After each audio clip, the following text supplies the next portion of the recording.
Namaste, Pranam, Gita Dhyanam.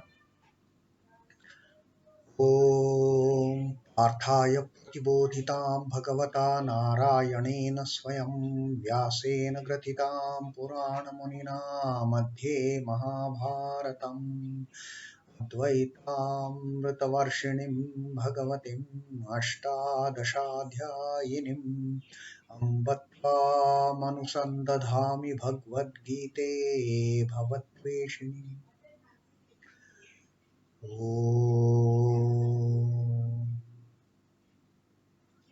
Bhagavad Gita, with which Lord Narayana himself gave enlightenment to Arjuna. The ancient sage Vyasa included it in the Mahabharata. O goddess, contained in the 18 chapters and showering the nectar-like knowledge of non-dualism. O my affectionate mother, the destroyer of rebirth, I meditate upon thee. Krishnavandana. वसुदेवसुतं देवं कंसचाणूरमर्दनं देवकीं परमानन्दं कृष्णं वन्दे जगद्गुरुम्. O son of Vasudeva, slayer of Kansa and Chanu, extreme delight for Mother Devaki, O Lord Krishna, the supreme teacher of the universe, my salutations to you. And today our supreme teacher of the universe, Lord Krishna, is going to tell us something about how to kill, how to slaughter this biggest of our enemies, the desire. In the previous shloka, he has clearly told us the hierarchical level of our the gross and subtle system, how the senses are superior to the body, how the mind is superior to senses, how the intellect is superior to the mind, and finally, Saha, he, the indweller, is the most superior of all. He is far above these lower, subtler elements. He is far above this gross body also. So, having, uh, clearly told us what is the position of all these in our system, gross body, the mind, the senses, the mind, the intellect. He has told us. And now Sri Krishna is going to tell us the final way of slaughtering the senses, of killing the senses. This is the 43rd shloka, the last shloka of the Karma Yoga, the third adhyaya of Srimad Bhagavad Gita. Sri Krishna says, evaṁ buddheḥ paraṁ buddhvā sanstabhyātmānam ātmanā jahi śhatruṁ mahā-bāho kāma-rūpaṁ durāsadam. Sri Krishna says, evaṁ buddheḥ paraṁ buddhvā. Thus, buddheḥ, the intellect, paraṁ buddhvā. Param is superior. Buddhvā, having known, having understood, having realized that there is someone superior to even the intellect. Param buddhvā sanstabhyātmānam, restraining, ātmanam, self, ātmanā, by the self. Now, thus, Sri Krishna says, having understood, I have told you what is superior to intellect. The Atman, he is superior to intellect. Therefore, understanding this reality that I have told you just now, that there is something superior even to the intellect. There is something superior even to this discriminative power, to the discrimination, to the ability to discriminate. There is something superior. Knowing this, what you should do, that restraining the self by the self, restraining the lower self by the higher self. higher self, the Atman is the superior most. Now let that fellow get into act. Restrain the lower self comprising of the senses, the mind and intellect. That is what our lower self is comprised of, this gross body is comprised of. So restrain this by the ultimate. Know that there is someone ultimate. That ultimate will not actually restrain it, but that discriminative power will make you realize that there is someone who is still higher up there. Up there is not there in the heavens. Here, sitting in the heart of my hearts. That fellow is the supreme most. That fellow is of the highest order in this hierarchical ranking. So knowing that fellows, there is someone superior. Allow that. Restrain the lower self. Allow that being, allow that saha, allow that he with capital H to restrain the lower self of senses, mind and intellect. Jahi, śhatruṁ, mahā-bāho, O mighty armed. Now, Sri Krishna is telling Arjuna, oh man, I did not tell you how to kill, how to slaughter, how to kill evil. O mahā-bāho, O mighty armed. Jahi, śhatruṁ, mahā-bāho, kāma-rūpaṁ, durāsadam. Kāma-rūpaṁ, the form of desire, the shatru, enemy in the form of desire. Śhatruṁ, kāma-rūpaṁ, durāsadam, which is hard to conquer. Just kill that. So, Sri Krishna is giving ultimate teaching in this Karma Yoga, how one should get rid of the desire. Know for sure that Atman is most superior of all. And controlling lower self by the higher self. What does Krishna mean by saying controlling self, that is small s, by the self, by the capital S? Know for sure that is the most supreme. And knowing this, let that higher self, let the Atman just restraint on these lower beings. It is we always see that the superior ones control the inferior ones, isn't it? Survival of the fittest and all that theory that Darwin has put, that only the fittest ones they survive. That is the ultimate fittest entity in this entire creation, Atman.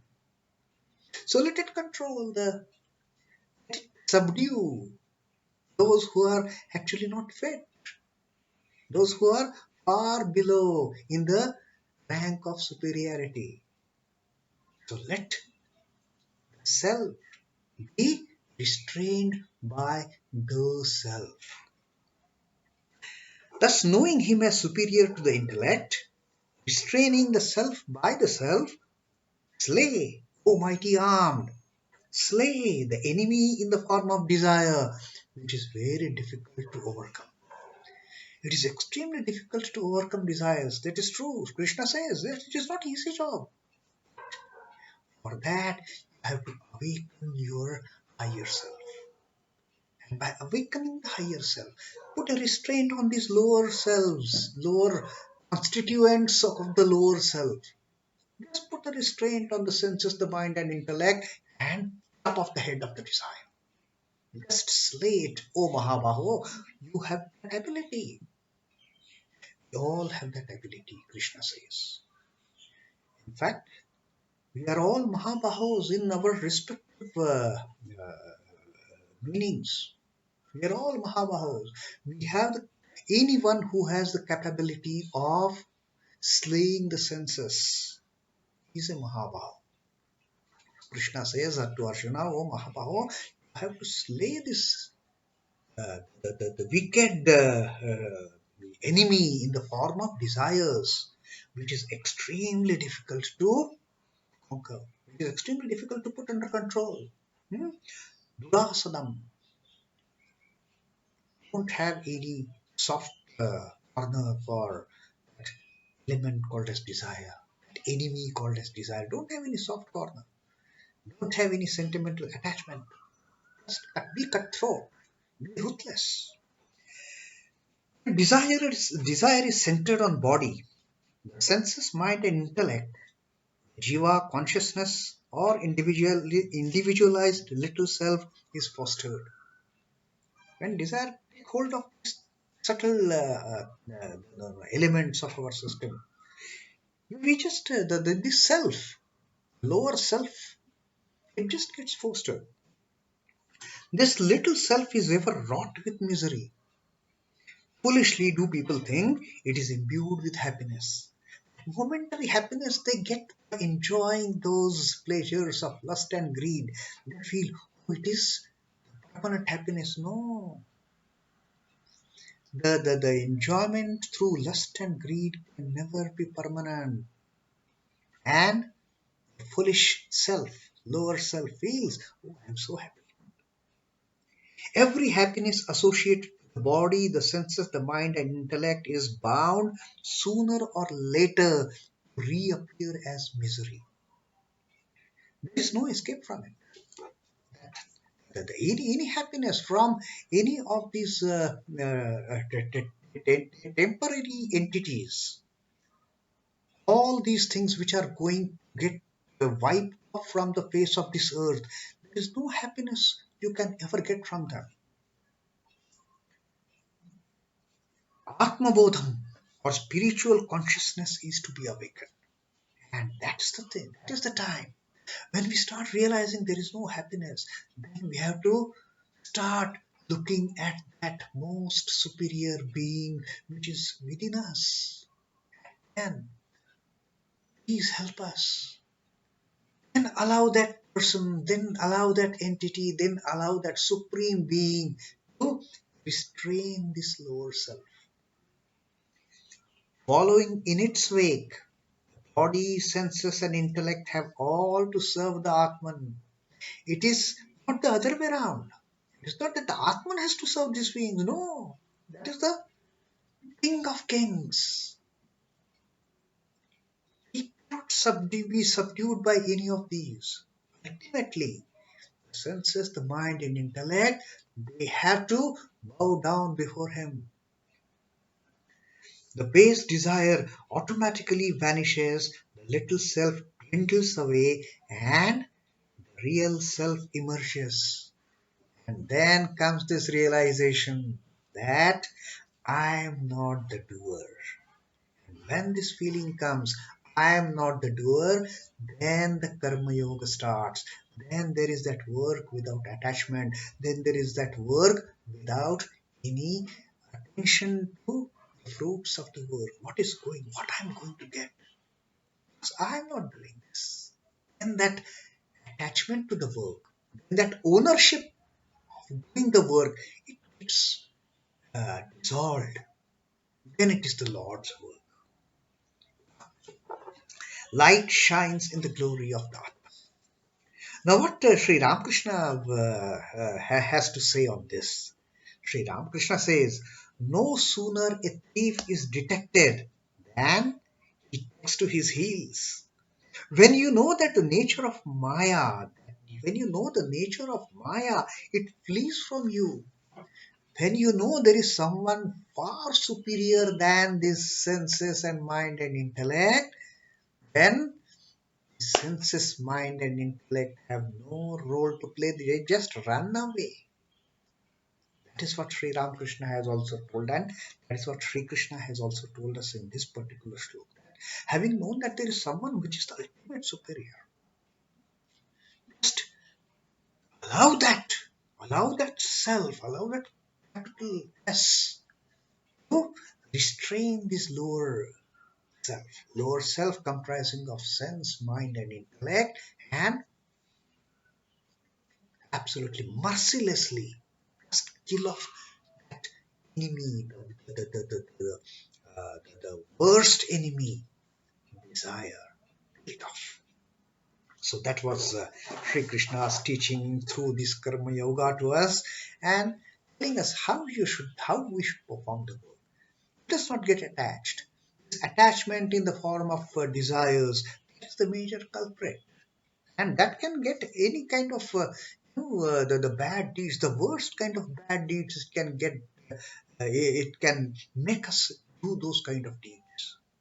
So this desire, just we have to wipe out and allowing the real self to restrain the lower self. With that understanding, let us do all the work in with the understanding is the Lord's work. By giving up the ownership to the work, I am not the doer. It is He. I am just an instrument. I am just a child of the mother. I am just a servant of my master. Whatever way He wants me to work, He's making me work. Fine. It is His work that I am doing. It is my mother's work that I am doing. So that is the real gist of Karma Yoga, not just keeping ourselves engaged all the time in the work with completely entangled in that work. No, we have to work. We have to relentlessly work. We have to constantly work, but not taking the ownership. It is the Lord. And with that, we complete reading of the Karma Yoga, the third adhyay. इति श्रीमद् गीता सूपनिषत्सु ब्रह्म विद्यायां योगशास्त्रे श्रीकृष्णार्जुन संवादे कर्मयोगो नाम तृतीयोऽध्यायः. In the Upanishad of the Bhagavad Gita, Srimad Bhagavad Gita Su Upanishatsu. In this Upanishad of Srimad Bhagavad Gita, Brahma Vidyayam, the knowledge of Brahman, the Supreme, Yoga Shastre, science of yoga, Sri Krishna Arjuna Samvade, the dialogue between Sri Krishna and Arjuna. Karma Yogo Nama Triyodhyayaha. Here ends the third adhyaya, the third chapter, with the name, with the title Karma Yoga. This is the third discourse, third adhyaya designated Karma Yoga, the yoga of action. That is the end of our reading of the Karma Yoga also today. Next reading, we will take up the fourth adhyaya, the fourth chapter, which is going to be Jnana Karma Sannyasa Yoga. It is the yoga of Jnana Karma Sannyasa, renunciation of action in knowledge. That will be the fourth chapter. We'll start from our next reading. Om Namo Bhagavate Vasudevaya. Shri Krishna Arpanamastu. Jai Shri Ramakrishna. Jai Thakur. Jai Swami.